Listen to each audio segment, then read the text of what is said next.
Selamat berjumpa kembali di channel Durmita LG. Dalam video ini kita membahas materi ekonomi semester genap yang dimulai dari kompetensi dasar 3.5 menganalisis siklus akuntansi pada perusahaan dagang. Ini merupakan aspek pengetahuannya, sedangkan 4.5 membuat laporan keuangan pada perusahaan dagang merupakan aspek keterampilannya. Pertama, kita bahas dulu mengenai pengertian dari perusahaan dagang. Perusahaan dagang itu adalah perusahaan yang kegiatan utamanya membeli barang dagang untuk dijual kembali tanpa mengubah bentuk daripada barang itu sendiri. Dari pengertian tersebut, muncullah ciri-ciri perusahaan dagang atau karakteristik perusahaan dagang. Ciri-ciri yang pertama adalah kegiatan utamanya membeli barang dagang dan menjualnya kembali. Yang kedua, tidak mengubah bentuk dan sifat daripada barang tersebut. Nah, berarti di sini bahwa perusahaan dagang itu tidak melakukan pengolahan lebih lanjut karena barang yang dibeli tersebut adalah barang yang sudah siap untuk dijual atau digunakan oleh konsumen. Yang ketiga, sumber pendapatan utama dari perusahaan dagang itu adalah berasal dari penjualan barang dagang. Yang keempat, terdapat persediaan barang dagang karena barang dagang yang akan dijual disimpan dulu beberapa saat, kemudian dijual.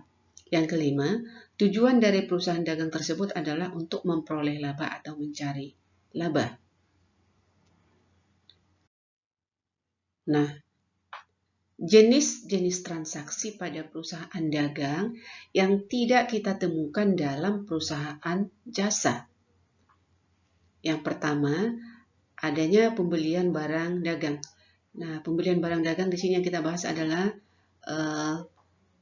pencatatan persediaannya adalah secara periodik. Pembelian barang dagang itu dicatat dalam jurnal umum ya, jurnal umum dulu. Pembelian bisa tunai, bisa secara kredit. Kalau pembelian tunai, maka jika yang dibeli barang dagang secara tunai, yang didebat adalah pembelian. Berarti pembeliannya bertambah, kemudian dikredit akun kas. Berarti kasnya berkurang.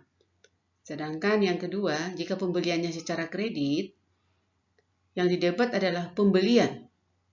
Debit, kemudian utang dagangnya dikredit. Dalam arti utang dagang di sini bertambah. Kemudian yang kedua, transaksi yang kedua adanya retur pembelian dan pengurangan harga. Retur pembelian dan pengurangan harga itu artinya pengembalian barang dagang yang sudah dibeli karena tidak sesuai pesanan atau bisa karena rusak.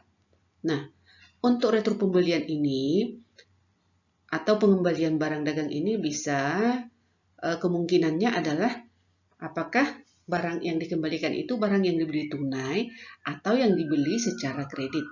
Jika yang diretur itu adalah barang yang dibeli tunai, maka pencatatannya adalah kas didebet atau bertambah, kemudian retur pembelian dan pengurangan harga bertambah, dicatat di sisi kredit.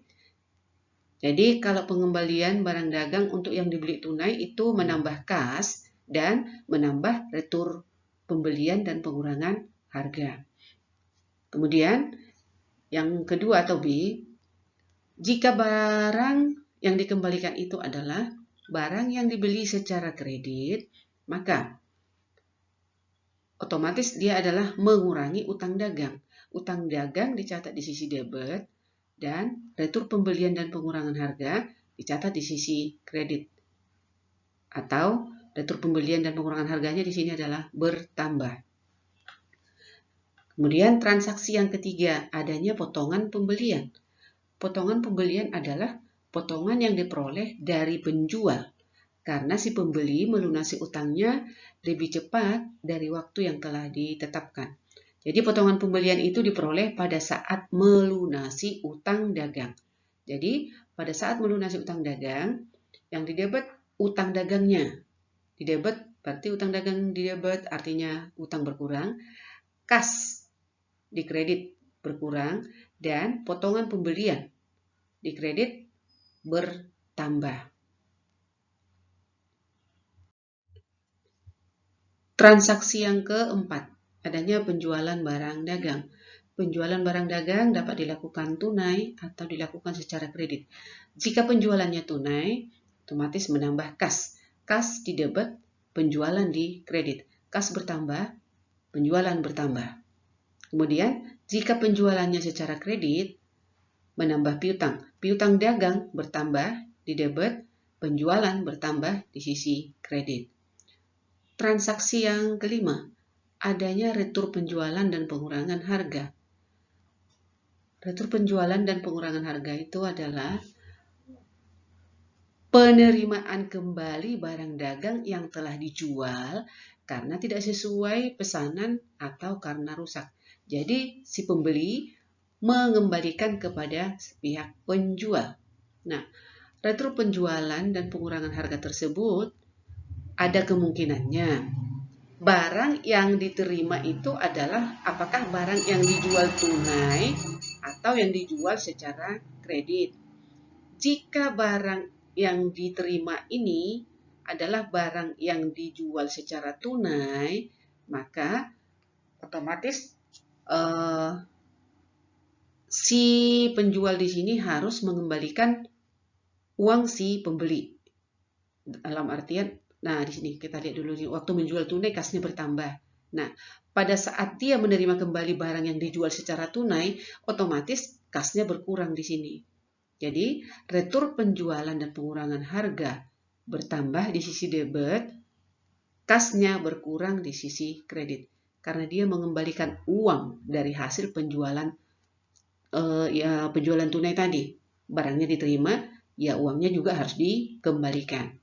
Kemudian, jika yang diretur itu adalah barang yang dijual secara kredit, maka di sini retur penjualan dan pengurangan harga bertambah di sisi debit dan piutang dagangnya berkurang, dicatat di sisi kredit. Nah, di sini kita harus melihat kembali pada saat menjual secara kredit, piutang dagangnya bertambah. Kemudian pada saat menerima barang dagang atau retur penjualannya, otomatis mengurangi piutang dagang. Piutang dagangnya berkurang, retur penjualan dan pengurangan harga bertambah. Kemudian transaksi yang keenam, adanya beban angkut pembelian. Beban angkut pembelian itu adalah biaya angkut barang dari gudang penjual ke gudang pembeli yang ditanggung oleh si pembeli itu sendiri.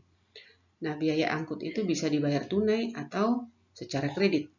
Jika dibayar tunai, maka yang didebet adalah beban angkut pembelian dan kas di kredit. Jika beban angkutnya secara kredit atau belum dibayar, maka yang didebet adalah beban angkut pembelian dan di kredit utang dagang.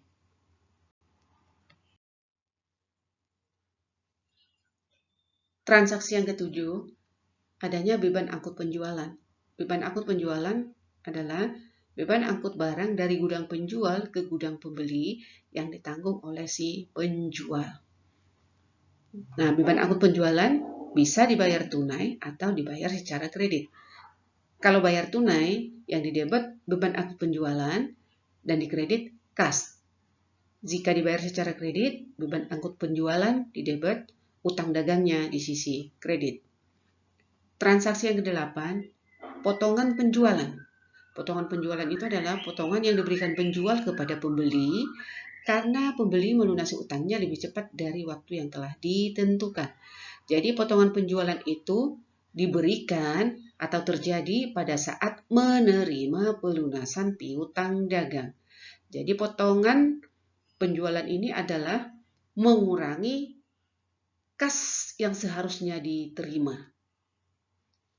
Jadi jumlah piutang dagang itu tidak sama lagi dengan jumlah kas yang diterima karena adanya potongan yang diberikan kepada si pembeli.